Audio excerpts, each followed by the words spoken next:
नमस्कार जय Jagannath welcome to our new blog. आशा कर मैंने समस्ते ढेर सारा खुशी भलरे थे आपण मानकर स्नेह श्रद्धा आशीर्वाद मु ढेर सारा खुशी भलर अच्छी। तो ये गुड मॉर्निंग टाइम आपण मानक समस्त को सुप्रभात बा गुड मॉर्निंग समस्त सकाळटी भलरे भलरे कटू। तो ये राम आउ प्रेम बाबा उठी पड़ी सकाल नास्तार रुटी क्षीर आलू भजा बनाई। चलतु आगे खाई नवा।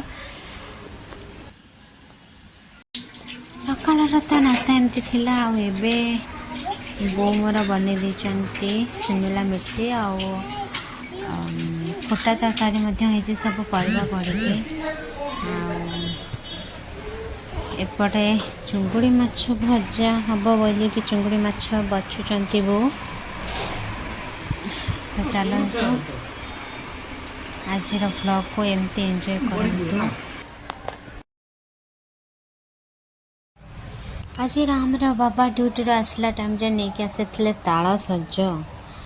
गाँव में तो ताल सज खावा को केते भल लगे आपण मैंने जानी एठी ये छोट छोट ताल सज बट बहुत कौलिया अच्छी खावा को तो मजा एते लगुनि फिर भी आनी थिले। तो आसतु फ्रेंड माने ताल सज किए खाइबे। आई किए खाउचंती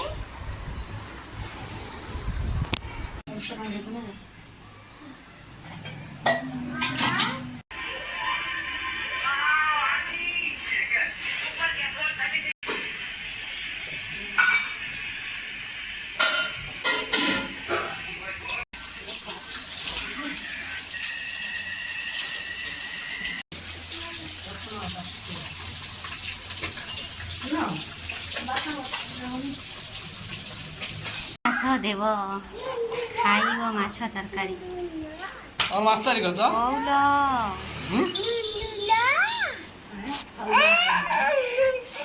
आसिया कथा आसब जमा बसईदेव ना पाखरे लगू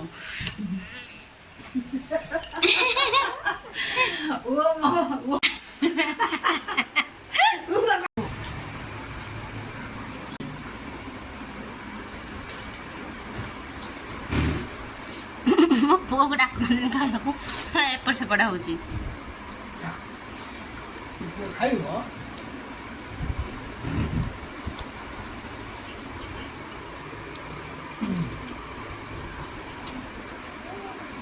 खाइब।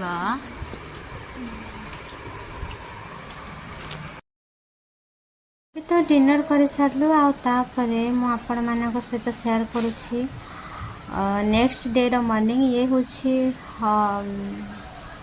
पानी पाल जहाँ को कहती खटरे पका हवा को आनी केमती आपण मैंने कमेंट करेंगे। राम रो बाबा एपटे ड्यूटी बाहर सारे आमती फोन देखुंट। ता छड़ा बो मो बो पान खाए तो पान भांगी मत आ तार जोईकी देखो पान मु तो खाइली आ राम रो बाबा खाऊँ।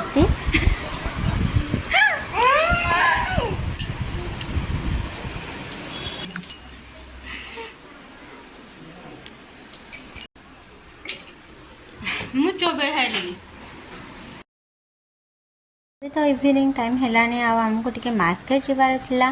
बो जेहेतु टिके घर अच्छी दुई पिला पाखरे बो भी अच्छी तो मु भाविली टिके मार्केट जाए आसे।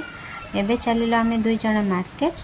तो आज की वीडियो को एटेंड कर दूची। आसंता काली ब्लॉग रे देखा हबा रहुची। नमस्कार जय Jagannath and thanks for watching. जदि